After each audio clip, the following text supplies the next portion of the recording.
Hi guys, welcome back to Readers Warehouse BookTube. Today we're doing a special video question with Peter James, international author of the World Grey series. Peter, welcome back to South Africa. Thank you. Welcome back and welcome to Readers Warehouse. So, the question great to be here. It's lovely to be back. So. The first question I wanted to ask you was books when you were growing up. Do you remember like a book that maybe your parents read to you that you enjoyed, or maybe when you were in school it was a book you enjoyed reading? I guess I was weaned to start with on Enid Blyton. Mm-hmm. I was one of those irritating brats that always wrote to authors. I remember writing to Enid Blyton when I was about 7. I said, "Dear Miss Blyton, I've just read 5 Go to Treasure Island. And they spent 7 days on this island, and not one of them's been to the lavatory in all that time. And I'm really worried about it." And she wrote a very sweet letter back saying, well, they had gone, but she didn't think little boys and girls were interested, so she left those bits out. Thank you. And the second question I have is, you've got a lot of South African author friends, people like Dion Meyer, Margie Orford, you've read people like Amanda Facia. Can you remember maybe one of the first South African crime books you've read, or one that you really stands out that you really have enjoyed? I guess, South Africa's always been in my kind of heart from reading, getting right back far next time, and some of these kind of early days, even more than kind of South African authors, I guess. But I love their work, and it's lovely reading crime that's in a different country, because I think that crime is very specific. I think part of the reason that place is so important in crime novels is that I think in the crime genre, place is as much like a character. I think you have someone like Ed McBain's Precinct novels of New York, or Ian Rankin's Edinburgh, I guess in my instance Roy Grace's Brighton. Almost every crime novelist has a place, and you not just learn about it, the crime comes out of that. And I think with Dion Meyer's work, it's very much place specific, and the same with Margie. And it's very refreshing actually to read crime writing from around different places around the world, and also to get away from some of that Scandinavian noir as well. It's nice to read something that's taking place in a warm country, some frozen place where it's always dark. The writer said that Scandinavian popular one day hopefully South African crime will be like a genre and everybody will read it. I can see that happening. It's because in a way South Africa is much more in the kind of world eye, and I think that crime. We are all fascinated by crime. I think we're all capable of committing crime. All of us in this room are capable of committing murder. We've all got the apparatus, our bare hands, bathroom cabinet full of drugs. Probably got a kitchen knife, a hammer. Got the means to get rid of the body too. You've got bin bags, shovel. So what is it that stops us in this room from committing murder, whereas it doesn't stop somebody else? And I think that fascinates us. We're all capable of it, but it's what stops us. Question 2 I have. He's looking at me worried now. No. We wanted to find out where did you get the name Roy Grace from? Our Randwick thought maybe it was from the cricketer called W.G. Grace. And then also I wanted to find out when you were writing Dead Simple, did you have another name for Roy Grace before you chose that name? No, it was interesting. I actually initially created Roy Grace as a minor character in the previous book, which I then didn't use. But I wanted someone that, I didn't want a fancy name. I didn't want something that, I wanted something that sounded warm and friendly. And everyone I've ever known in my life called Roy, I've always liked. I always trust anyone called Roy. I just felt it's a name. I think everybody has an association with a name. You might know a Roy who's a nasty little bastard who stole your pocket money, but for me, all the Roys I've known have been warm and friendly people. And with grace, I just always thought grace was a lovely word, because it kind of, you've got that state of grace, gracefulness. It seemed to conjure up a lot of different things. So, and I wrote the name, and I just liked it. Yeah. Okay, the next question is, how far advanced do you plot the character?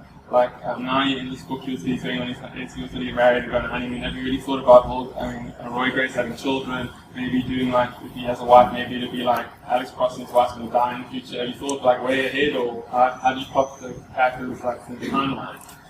Well, initially when I wrote the first Roy Grace novel, I was under contract to write 2 books, and my publishers had asked if I'd ever thought of writing a serious character. And I didn't expect the series to really catch on, so I thought, well, I'll set the mystery of Sandy up in book 1, I'll solve it in book 2. And that was pretty much as far as I thought at that time. And then when the book came out and it really caught fire and people were writing, speculating about what happened to Sandy, and somebody wrote to me and said, you know, dear Mr. James, I've just worked out that I'm a lot younger than you, and I imagine I'm a lot fitter, which means you'll die before me, so I hope you've left the secret of what happens to Sandy. And I thought, then I started thinking longer term ahead, and then I made much more of a kind of game plan for Sandy and for Roy's life. But I still, I think, for me, I like to plan, but I like spontaneity as well. So with every book, I know the ending. I always think you wouldn't get in a car and start driving unless you had some idea where you were going, whether it's to the local supermarket or whether you could drive to Durban. But you know, you get in the car with some roadmap in your mind. And I like to plan the first 20% of the book in detail, but the key high points. But I love it when I'm sitting there, having had a large vodka martini, cigar burning in the ashtray, and some idea pops in my head that wasn't there 10 seconds ago. That's when it gets really exciting. Okay, the next question is, if you got to work with another author, and let's say Roy Grace got a team up with another detective, maybe you work with Lee Child, or you work with Jane Patterson, almost like what Jane Patterson does, and you co-write, if you have a chance to do it with any author and have one of their like investigators join Roy Grace in a novel, would you ever do that? And well, would you work? I've just done this with Ian Rankin. There was a short story collection, I don't know if it's been on sale yet, called Face Off. Okay. And it was for a charity, and they got 22 writers, each to pair up, to have their heroes pair up. So Roy Grace and John Rebus, Ian Rankin's Rebus, worked together on a case. It's a cold case from 1964 where they found this guy from the old Mods and Rockers fights in Brighton, confesses to a murder, and Rebus and Grace investigated together. And there's another story in the volume with Jack Reacher and another character. So it was a fun experience doing it, actually. I mean, Ian and I just met up in Scotland. We got smashed and kind of worked this idea out. We just sort of wrote bits and sent it back and forwards. As to whether I do it in a novel, I don't think so, because I think it would be too hard. I like to do my own thing, but it was really good fun doing it with short story. That sounds great.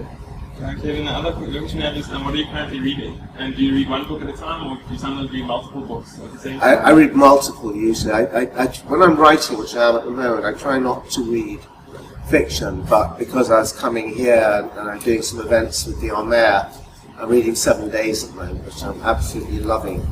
And I've recently finished a novel by a French crime writer called Pierre Lemaitre called Alex. I don't know if you've heard that yet. I really like that.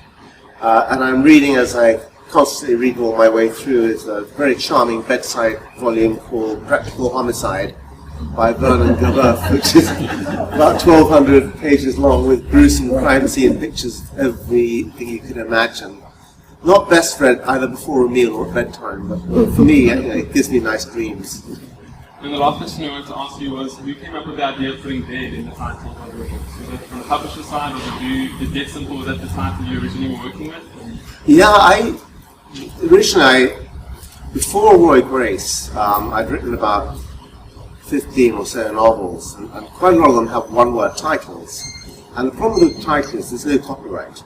So my first successful book was Possession. Within 6 months, A.S. Barrett's Possession came out. Then I had Twilight, another Twilight. I had Alchemist, then Paul Coelho came out.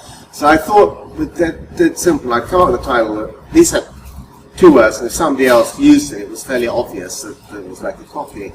And then after that, I just thought, Looking Good Dead, I like that title. And my publishers said, shouldn't we just have 2 words? And I thought really hard, and I said, no, I want. And then the next thing was Not Dead Enough was the third. And then people started saying, oh, it's the Dead series. And I thought that's quite nice because people sort of latched onto that. Well, great, thanks for the interview, and thank you everybody for coming. Great. Pleasure, thank you.